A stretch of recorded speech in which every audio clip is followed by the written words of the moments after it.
Internautes, chers compatriotes, chers amis, je suis ici au Comores, je suis à Maluzini. Je suis avec Madame Iliatissé Dalaoui, qui est une femme dynamique, une femme entrepreneur, une femme administrative, une femme qui a enseigné, qui a de l'expérience dans l'enseignement, dans la formation et qui s'est lancée dans l'élevage. Madame Iliatissé Dalaoui, est-ce que vous pouvez nous dire brièvement votre parcours et pourquoi vous êtes lancée dans l'élevage? Bonjour à toutes, bonjour à tous. Merci d'Achari de m'avoir choisi pour parler par rapport à mon expérience. Oui. Alors, je suis là il y a déjà longtemps. J'ai enseigné pendant 15 ans. J'ai enchaîné pendant 15 ans. Je me suis retrouvée, vous savez déjà, fonction d'enseignement. Ça, on ne devient pas grand, mais on devient toujours petit. Alors, je me suis dit, je vais rester dans l'enseignement jusqu'à combien de temps. Je me suis lancée dans beaucoup d'activités. Et j'étais assistante pendant la règne de M. Hassan Amadi, assistante au gouvernorat. Et là, après qu'est-ce qui vous a poussé à vous lancer dans l'élevage? Parce que là, pendant ce temps-là, voilà, pendant ce temps-là, j'ai essayé par rapport à l'idéologie qui était à ce temps-là, d'économiser ce que tu gagnais, c'est économiser un peu.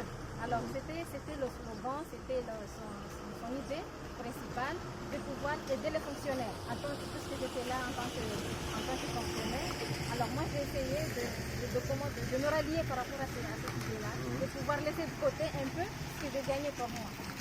Alors j'ai pu économiser certains sous jusqu'au moment où je me suis dit, alors là c'est le moment de chercher mon avenir, de ne pas rester là à attendre. Mais pourquoi l'élevage particulièrement? Il y a plusieurs domaines pour lesquels vous aurez pu vous lancer. L'élevage, parce que je trouve que l'élevage a beaucoup d'opportunités. Il y a grande activité, parce que si par exemple aujourd'hui on regarde au niveau de Comores, il y a toujours l'importation. L'importation, l'exportation.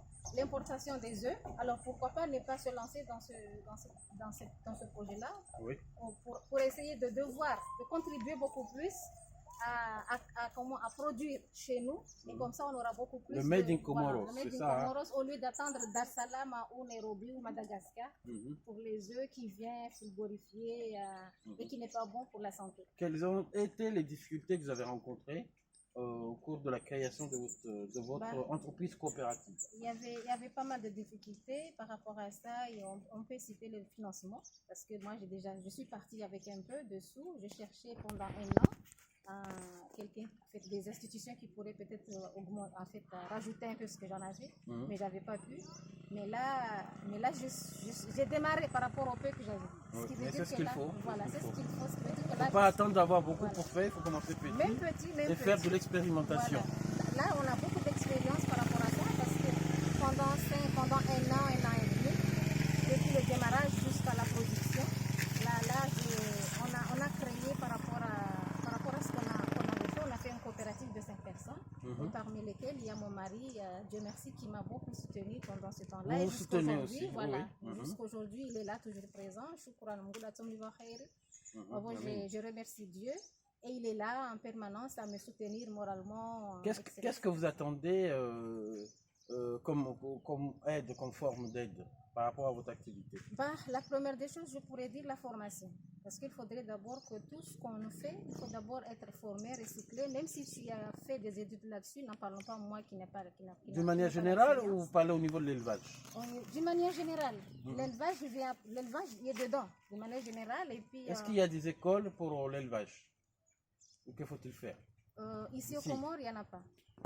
Peut-être des petites formations, oui, mais des écoles spécialement, non. Peut-être qu'il faudrait mettre au point ces formations pour qu'on puisse... Est-ce que vous, dans votre domaine, vous pouvez prendre des stagiaires ou pas? C'est l'objectif d'ailleurs. L'objectif, c'est de former. Donc, dans votre exploitation, vous envisagez éventuellement de prendre des stagiaires qui pourraient travailler avec vous? Ça, je l'envisage. Et nous l'envisageons d'élargir le travail, d'élargir le champ de formation, parce que par rapport à l'expérience qu'on a déjà eue, on est assez pour pouvoir aider ceux qui viennent ceux qui aimeraient venir après nous pour mettre en place des structures pareilles. Est-ce que vous êtes membre de l'ONG Shabab Wa Mission International et de l'ONG Shabab Wa Mission Comores, qui est dirigée par M. Nizar Mezoumoudi? Est-ce que vous avez des conseils à donner à la jeunesse et aux femmes pour se prendre en charge? les conseils que je peux avancer, c'est de leur dire de ne pas rester rien faire. De rester ne rien faire, ça c'est grave. Il faut toujours essayer de créer même le peu que tu as. Ouvrir un petit gargote pour faire manger, même un peu d'huile, crêpes, je ne sais pas, mais commencer un peu. À chaque fois, tu as 500 francs, tu mets de côté. Tu mets de côté 500 francs, pendant un mois, tu as 15 000 francs, 2 mois, tu as 30 000 francs, etc. Après, tu es arrivé à 100 000, 200 000, tu peux essayer de créer encore beaucoup plus de choses intéressantes. Ah, d'accord. Ok. Est-ce que vous avez un message à envoyer aux autorités publiques ou à la population par rapport à la situation économique actuelle? Le message que j'aurais aimé lancer, c'est de pouvoir ouvrir des institutions qui encadrent, qui suivent et qui encadrent ces jeunes. Parce qu'on est perdu. On ne sait même pas qu'est-ce qu'on doit faire. Il n'y a pas suffisamment de formation. Voilà, il n'y a pas suffisamment de formation. Alors suivre vraiment ces jeunes pour qu'ils puissent se retrouver, s'organiser, se gérer, comme par rapport à ce qu'on fait déjà dans notre école Codecom. L'insertion socio-professionnelle. Vous avez une école alors, vous avez une école qui forme les gens. Dans quel domaine? Voilà, c'est une école, c'est quoi? C'est une institution? C'est une coopérative. C'est une coopérative qui forme. Voilà, c'est quoi comme... Est-ce qu'il faut payer? C'est gratuit? C'est l'insertion socio-professionnelle, le projet. Alors, nous, on forme ça se trouve à Garage Emricao. Oui.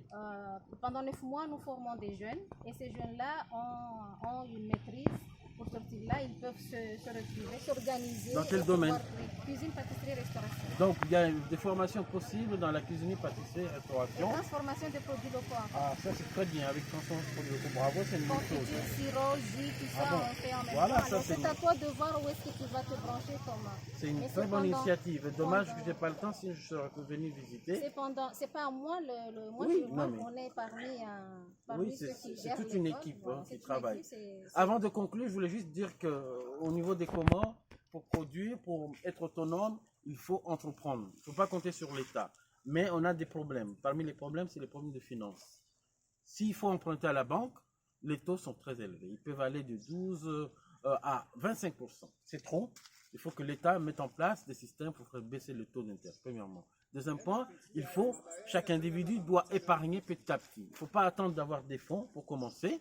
Il faut épargner et commencer petit à petit et tester le terrain. C'est très important. Troisième point, il faut également se former. Il y a des écoles, il n'y a pas forcément dans l'élevage, mais il y a des exploitants et exploitantes agricoles ou d'élevage qui peuvent vous prendre en stage pour pouvoir apprendre un métier, pour pouvoir vous former, pour pouvoir entreprendre de votre côté. Donc, je tenais à dire que tous les moyens sont bons pour apprendre. Même sur Internet, sur Google, sur YouTube, il y a des vidéos pour apprendre. Il y a aussi des gens sur place, comme vous et d'autres, qui peuvent vous conseiller pour pouvoir apprendre un métier, pour pouvoir vous orienter et réussir votre vie. Donc, la devise de l'ONG, c'est mieux voir prendre de gens empêcher que de donner du poisson.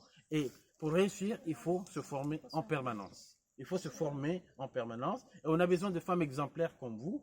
Je tenais à vous dire bravo pour ce que vous faites. Félicitations. Nous sommes là avec vous et nous vous souhaitons la réussite et de continuer dans cette exemplarité pour réussir. Merci à vous. Merci.